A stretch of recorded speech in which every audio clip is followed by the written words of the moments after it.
reçois donc Christine Dupont de Ligonnès, bonjour. Bonjour. Et son mari Bertram de Verdun, bonjour. Bonjour. Merci d'être là tous les deux. Vous publiez un livre qui s'appelle Xavier, mon frère présumé innocent. Vous allez nous expliquer la conviction que vous avez sur cette affaire. Avant ça, vous dédiez ce livre, notamment à ceux dont la vie a été bouleversée par cette affaire.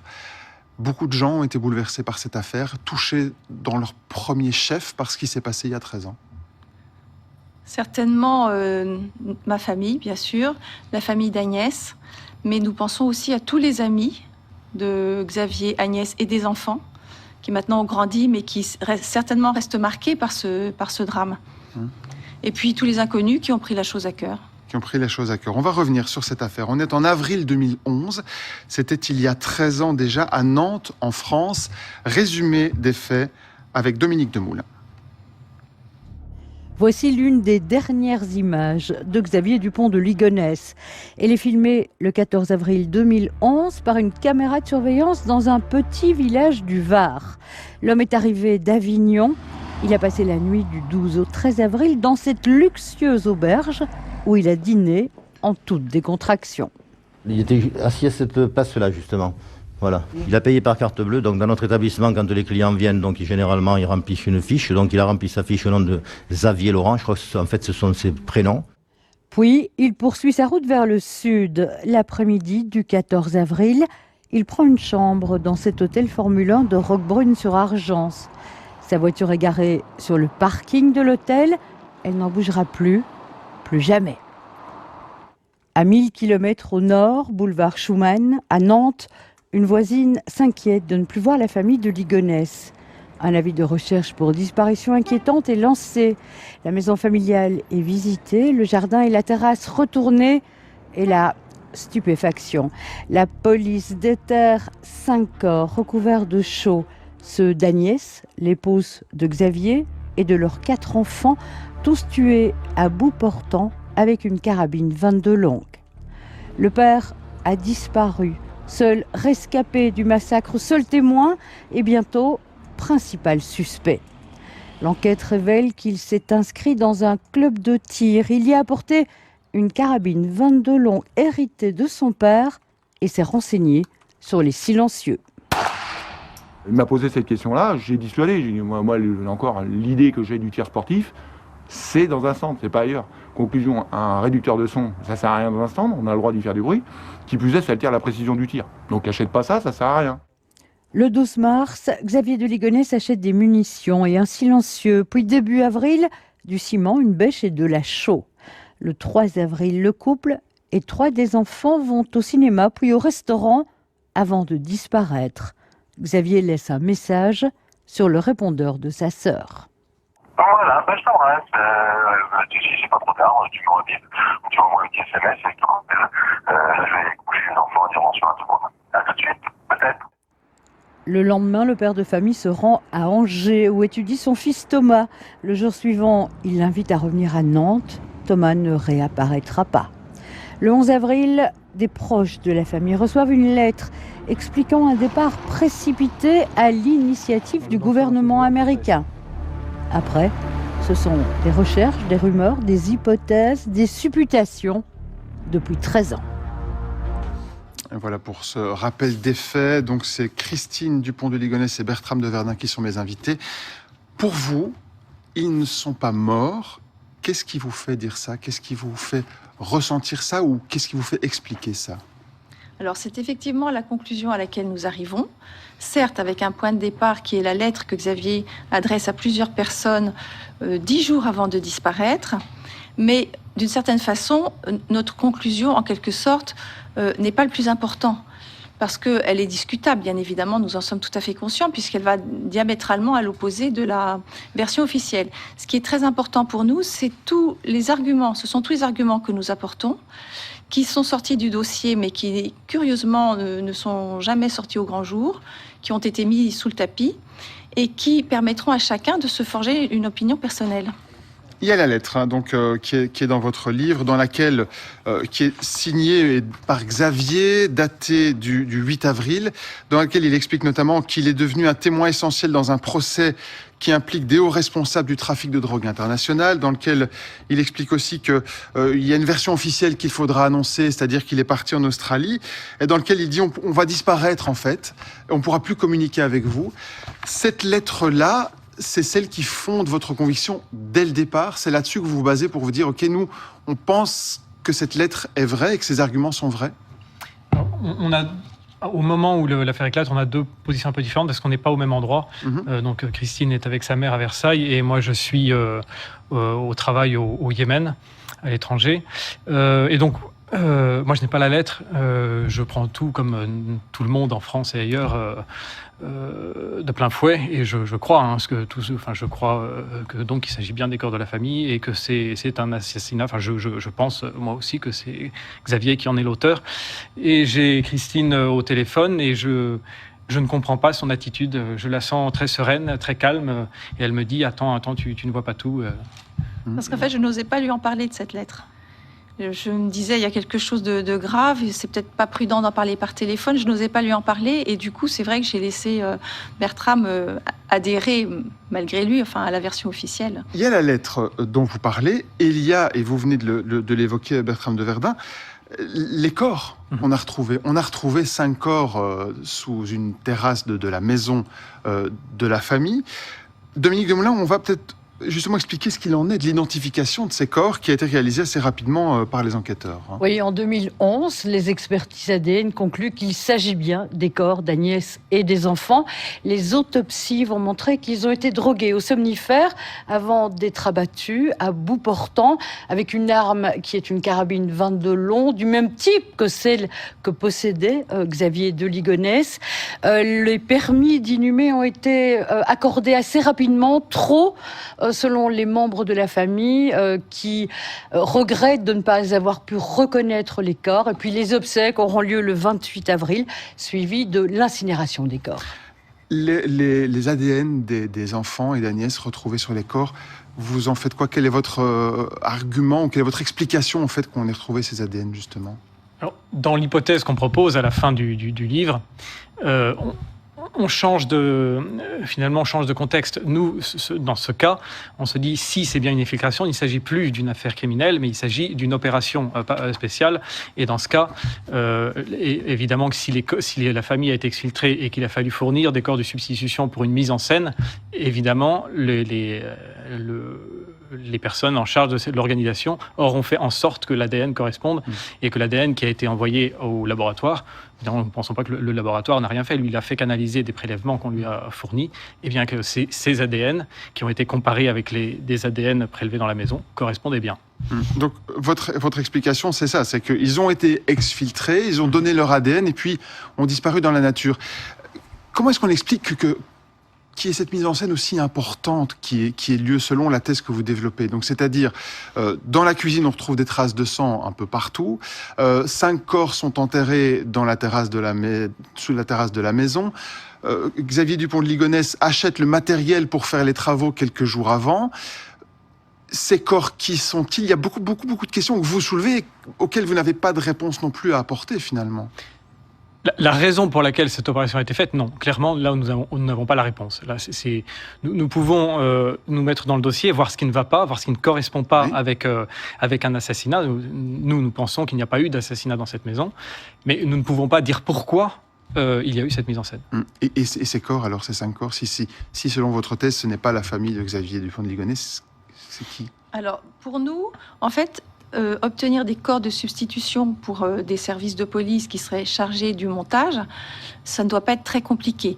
Nous étions tombés sur un article, par hasard, en 2011, indiquant, par exemple, qu'en Espagne, les facultés de médecine regorgeaient de corps donnés à la science parce que c'était une solution pour les personnes qui n'avaient pas les moyens d'enterrer leurs proches. Donc, ça nous avait fait dresser l'oreille. Et après, il y a eu le scandale de l'université Paris-Descartes, avec des corps conservés dans des conditions épouvantables. Et c'est moins loin que l'Espagne. C'est peut-être pas si compliqué que cela pour des services spéciaux chargés de faire une mise en scène, de se procurer ces corps. Ce n'est pas plus farfelu pour nous que la version officielle, qui comporte énormément d'anomalies pour nous qui sommes sur le dossier. Pour le grand public, qui a quelques éléments, les achats en carte de show, en carte bancaire, etc. Oui, il est assez facile de construire un Xavier coupable. Mais quand on va au fond des choses, c'est beaucoup plus difficile. Et si on va au fond des choses, vous retenez quel argument pour contrer justement la version officielle? La version officielle qui est que Xavier Dupont de Ligonnès achète le matériel pour enterrer sa famille, qu'il a l'arme potentielle, qu'il retrouve du sang chez lui, qu'il s'enfuit, qu'il disparaît. Alors... Et au-delà de ça, dans quel interstice vous glissez pour contredire cette version-là? Alors, il y a beaucoup d'espace pour se glisser. Pour ceux qui ont lu ou liront le livre, verrez que il y a 3 grandes familles d'arguments qu'on avance. Donc la chronologie. Vous verrez que la chronologie ne correspond pas avec ce qui est avancé officiellement. Si on rentre vraiment, si on prend donc alors il y a des témoignages, mais il y a aussi les SMS, les relevés téléphoniques, les relevés bancaires. On arrive à suivre Xavier au jour le jour, mais pas que Xavier. On retrouve Agnès effectivement.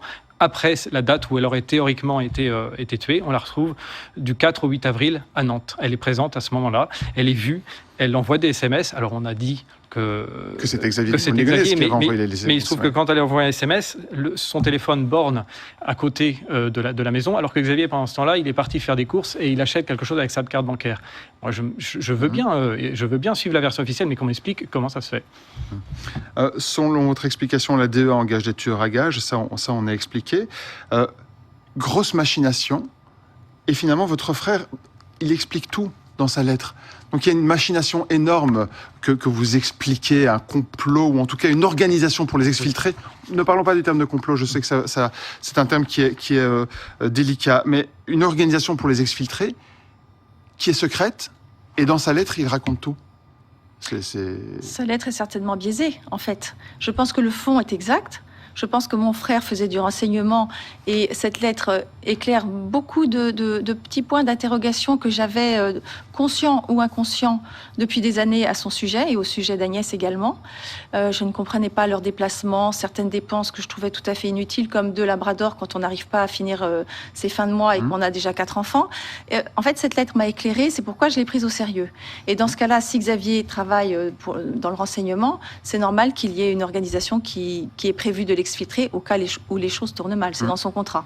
Dominique, selon les enquêteurs, quelles sont les pistes privilégiées des enquêteurs pour imaginer ou déterminer où est Xavier Dupont de Ligonnès aujourd'hui? C'est la grande question. Évidemment, Xavier de Ligonnès est un homme aux abois qui est acculé financièrement. Il n'a sans doute pas de quoi financer une cavale, ça coûte cher. C'est donc la première hypothèse, celle de son suicide.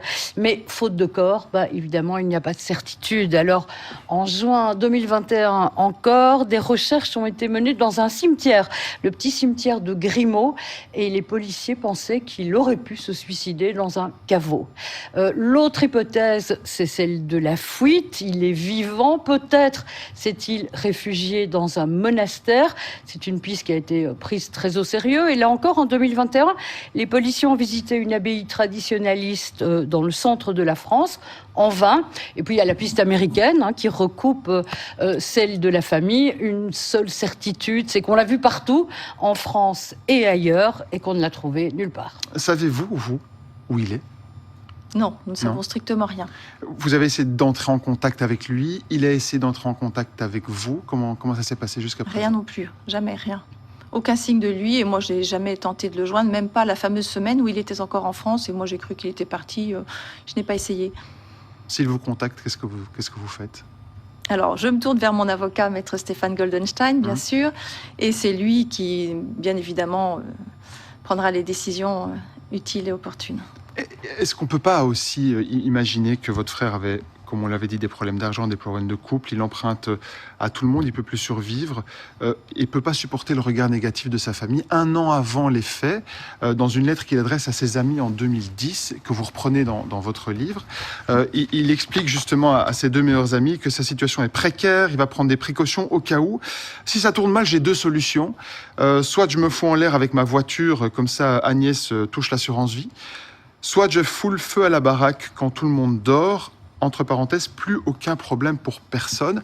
Là, on est près d'1 an avant les faits. Comment est-ce que vous vous expliquez et interprétez cette lettre qu'il envoie à ses 2 meilleurs amis à l'époque, tous les 2? Alors, c'est intéressant de prendre la lettre et tout ce qui va avec. Bon, il y a des petits PS, il prévient qu'il va très bien, qu'il est sous l'emprise d'aucune drogue, Ouais. etc. Et surtout, moi, ce que je trouve le plus incroyable, c'est qu'il demande à ses deux amis, Michel et Emmanuel, de conserver cette lettre jusqu'à un moment opportun. Et donc, il annonce déjà qu'il va se passer quelque chose, il sait déjà, et il le précise aussi ailleurs dans la lettre ou dans la pièce jointe qui la suivait, qu'il allait être mis en cause dans une affaire criminelle qui concernerait sa famille. Oui. Et il leur dit alors, si jamais je suis mis en cause, dites-leur bien que je n'ai rien fait. Voilà. Alors pour nous, justement, si on la prend, cette lettre, dans le sens de la culpabilité, elle n'a aucun sens, puisqu'il se désigne largement en avance. Enfin, Où il essaie de convaincre ses proches qu'il est innocent à tous les coups. oui, mais il dit « je n'ai que deux solutions », donc il dit clairement que c'est lui qui va le faire. Mhm. Donc le PS est complètement contradictoire. En revanche, s'il s'agit d'un scénario et d'un rôle qu'il endosse, le post-scriptum a beaucoup de sens pour nous, les proches. Nous nous disons « ah, effectivement, il savait que son scénario d'exfiltration se déroulerait selon l'une de ces deux options. Sans doute qu'il a préféré partir avec sa famille plutôt que tout seul. Et dans ce cas-là, le PS a vraiment beaucoup de sens pour nous. Dans la lettre qu'il vous envoie le 8 avril, il précise quelque chose et je voulais vous entendre aussi là-dessus. Il dit voilà, on dépend du programme fédéral de protection des témoins. On ne pourra pas communiquer jusqu'à la fin du procès. C'était il y a 13 ans. On n'a pas eu de procès entre-temps. C'est un peu long, 13 ans, non, pour une enquête de drogue? Alors, cette lettre, elle dit certainement pas toute la vérité et elle se sert peut-être de prétexte. Notamment, on parle du WITSEC, on parle de la DEA, qui sont ce qu'il y a de plus connu dans les romans d'espionnage et dans le cinéma. Peut-être que c'est pas ces organisations-là qui sont concernées, qui auraient mis, enfin, dans notre hypothèse, et s'il s'agit bien d'une exfiltration, qui ont fait cela. Tous les policiers qui travaillent sur cette enquête depuis des années, ils ont été très nombreux au début, ils sont un petit peu moins maintenant. Ils travaillent en pure perte, ils travaillent pour rien, ou ils se sont trompés, ou ils ont bâclé le travail. Il y a beaucoup de questions, mais vous voyez où je veux en venir. Est-ce que finalement c'est l'enquête qui a été malmenée, qui a laissé des interstices qui vous font vous poser des questions, ou alors en fait ils ont bossé pour rien parce qu'en fait tout était clair depuis le début? Alors nous on a beaucoup travaillé sur le dossier chez notre avocat maître Goldenstein, donc on a vu tous les procès-verbaux, tout ce que les policiers ont fait. Dans notre hypothèse, on pense que la majorité des policiers effectivement ne savaient pas, et oui, ça nous étonne effectivement dans ce cas qu'ils aient fait relancer, mais bon, puisqu'ils s'étaient lancés dans quelque chose, peut-être ne pensaient-ils pas que ça allait emmener si loin médiatiquement et qu'il a bien fallu jouer le jeu et continuer à jouer le jeu. Mais ce qui est étonnant aussi, c'est que tout à l'heure je parlais de la chronologie.